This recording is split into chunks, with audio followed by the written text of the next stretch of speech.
মাদ্রাসাতেও গাইতে হবে জাতীয় গান, বিজ্ঞপ্তি জারি করলো রাজ্য সরকার। যে কোনো মাদ্রাসাতেই গাইতে হবে বন্দে মাতরম। প্রসঙ্গত জানি রাখি, বন্দে মাতরম জাতীয় গান বাধ্যতামূলক করা হয় বিভিন্ন স্কুলগুলিতে, এবার মাদ্রাসাতেও বন্দে মাতরম বাধ্যতামূলক। কিশোরায় আমাদের সঙ্গে রয়েছে নিউজরুম থেকে।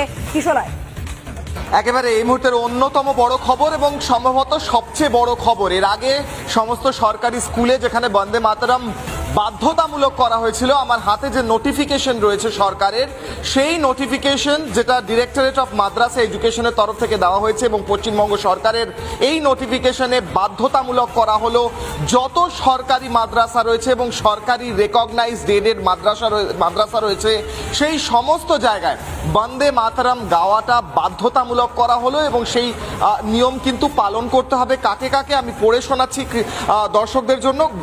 গভর্নমেন্ট মডেল মাদ্রাসা, এদের সবাইকে এই নিয়ম বাধ্যতামূলক করা হলো। এখানে যত ইংলিশ মিডিয়াম গভর্নমেন্ট এডেড এবং গভর্নমেন্ট মডেল মাদ্রাসা রয়েছে, recognised government aided madrasa, approved MSK, approved SSK, recognised unaided madrasa. অর্থাৎ আনএডেড মাদ্রাসাও যদি হয় কিন্তু সেটা যদি সরকারের রেকগনাইজড হয়, তাহলে আজকে থেকে শুরু করে এই সমস্ত জায়গাগুলিতে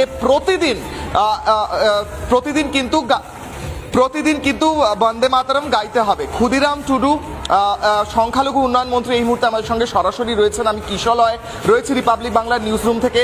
ক্ষুদিরাম বাবু, আমার স্পষ্ট প্রশ্ন হচ্ছে, এই অত্যন্ত গুরুত্বপূর্ণ ঘোষণা যা বহুদিন আগেই করা উচিত ছিল, প্রয়োজন ছিল, আগে সরকার করেনি, আপনারা করলেন। এই মুহূর্তে যত সরকারি মাদ্রাসা এবং রেকগনাইজ মাদ্রাসা আছে সব জায়গায় বন্দে মাতরম গাওয়াটা বাধ্যতামূলক। আপনার প্রথম প্রতিক্রিয়া? মাদ্রাসা সরকারি, এটা তো রাষ্ট্রীয় গান। রাষ্ট্রীয় গান ভারতবর্ষের মধ্যে আমরা বন্দে মাতরম সমস্ত স্কুলে গাইব, কারণ মাদ্রাসা তো বিদেশি নয়। ভারতবর্ষের মধ্যে সরকার সব তাদের সমস্ত ব্যয়ভার বহন করছে, তাহলে তার রীতি নীতি নিয়ম অনুসারে তাকে তো সেটা গাইতে হবে। গাওয়ার তো অসুবিধা নেই। না, গাইতে তো কোনো অসুবিধাই নেই। ইতিহাস বলছে বিখ্যাত স্বাধীনতা সংগ্রামী রায়হানা তৈয়বজি এবং তারই সঙ্গে সঙ্গে বেগম রোকেয়া সাখাওয়াত হোসেন, এরা সবাই বন্দে মাতরম গেয়েছিলেন সেই সময়। হঠাৎ করে কি হয়েছিল গত 15 বছরে জানি না স্যার, যেখানে বলা হচ্ছিল নাকি বন্দে মাতরম সবাই গাইতে পারবেন না, সবার জন্য নয়। এবার ওই অতি প্রয়োজনীয় পদক্ষেপ নেওয়া হলো স্যার, আপনারা সেই পদক্ষেপ নিলেন, কিন্তু আপনারা কি মনে করছেন কোথাও থেকে কোনো এর বিরুদ্ধে কিছু আওয়াজ উঠতে পারে বা সমস্যা হতে পারে?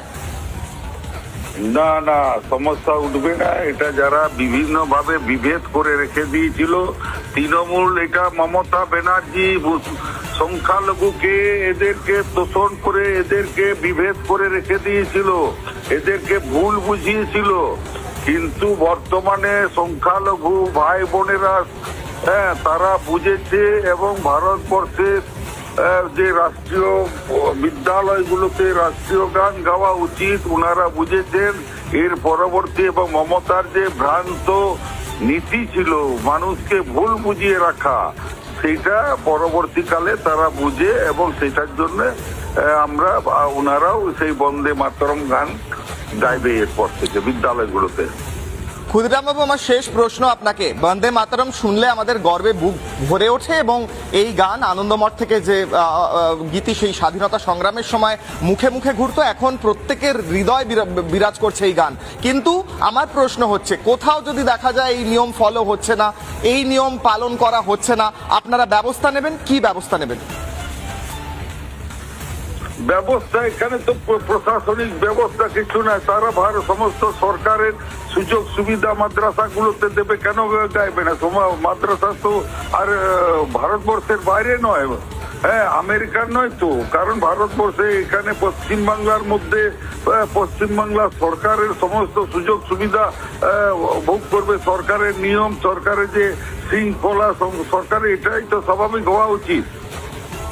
ঠিক, অনেক ধন্যবাদ ক্ষুদিরাম বাবু। এবং স্পষ্ট করলেন, ক্ষুদিরাম টুডুও স্পষ্ট করলেন এবং নোটিফিকেশন থেকেও স্পষ্ট হচ্ছে যে প্রত্যেক মাদ্রাসায়, যেগুলো গভর্নমেন্ট রেকগনাইজড সরকারি মাদ্রাসা এবং রেকগনাইজড মাদ্রাসা, প্রত্যেক জায়গায় বন্দে মাতরম গাওয়া বাধ্যতামূলক করা হলো। শুভেন্দু অধিকারীর নেতৃত্বে, তার মুখ্যমন্ত্রীত্বে যে সরকার চলছে, এই অত্যন্ত গুরুত্বপূর্ণ পদক্ষেপ নিলেন এবং সেই নোটিফিকেশনও জারি হয়ে গেল।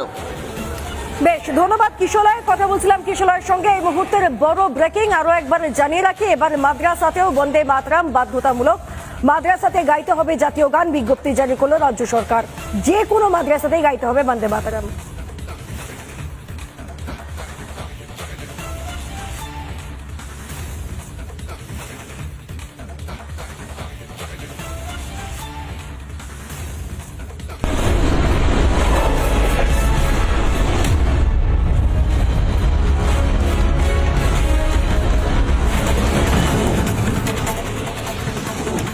বিএসএফ কে কাটাতারের জন্য জমি দেবে রাজ্য সরকার। বুধবার নবান্নে এই বিষয়ে বৈঠক করেন মুখ্যমন্ত্রী শুভেন্দু অধিকারী। সীমান্তের অবস্থা খুবই খারাপ। 2 সপ্তাহের মধ্যেই সমস্ত জমি হস্তান্তরের নির্দেশ মুখ্যমন্ত্রী। 18+9 27 কিলোমিটার এলাকাকে সুরক্ষিত করার প্রয়োজনীয় জমি সরকারি এবং আমাদের প্রাইভেট ল্যান্ড যা পারচেজ আমরা করছি এবং তার সম্পূর্ণ অর্থ বিএসএফ আমাদের দিচ্ছেন, ভারত সরকার আমাদের দিচ্ছেন। আমরা সেটা সূচনা করলাম। নবান্ন থেকে জমি হস্তান্তরের বিষয়টি স্পষ্ট করে দেন মুখ্যমন্ত্রী শুভেন্দু। ভারতের সঙ্গে বাংলাদেশের মোট সীমান্ত 4000 কিলোমিটার। পশ্চিমবঙ্গের সঙ্গে এর দৈর্ঘ্য 2200 কিলোমিটার। এর মধ্যে 1600 কিলোমিটারে কাঁটাতার আছে, কিন্তু 600 কিলোমিটার সীমান্তে কাঁটাতার নেই। 555 কিলোমিটার এমন এলাকা রয়েছে যেখানে রাজ্য সরকার চাইলে বিএসএফকে জমি দিতে পারত, কিন্তু বিগত রাজ্য সরকার রাজনৈতিক কারণে, ভোট ব্যাংকের জন্য এবং তাদের যে হাই অ্যাপিজমেন্ট তুষ্টিকরণ তোষণের এজেন্ডা ছিল, সেই কারণে তারা হয়তো দেয়নি। বাংলায় দীর্ঘদিনের লড়াই সংগ্রামের মধ্যে দিয়ে প্রতিষ্ঠিত হয়েছে বিজেপি সরকার। শুভেন্দু অধিকারীর নেতৃত্বাধীন বিজেপি সরকার কথা কম বেশি কাজে বিশ্বাসী। সেই মতো ক্ষমতায় আসার 45 দিনের মধ্যে শুরু জমি হস্তান্তরের কাজ। বুধবার বিএসএফকে মোট 27 কিলোমিটার জমি হস্তান্তর করা হয়। জমির কাগজ তুলে দেন মুখ্য সচিব মনোজ অগ্রওয়াল।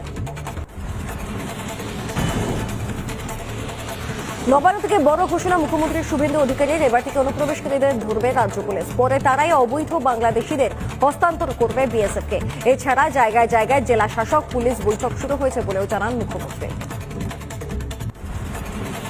31/12/2024 পর্যন্ত এসেছেন, তাদেরকে কোনো পুলিশ কোথাও হ্যারাসমেন্ট ডিটেন করতে পারবে না।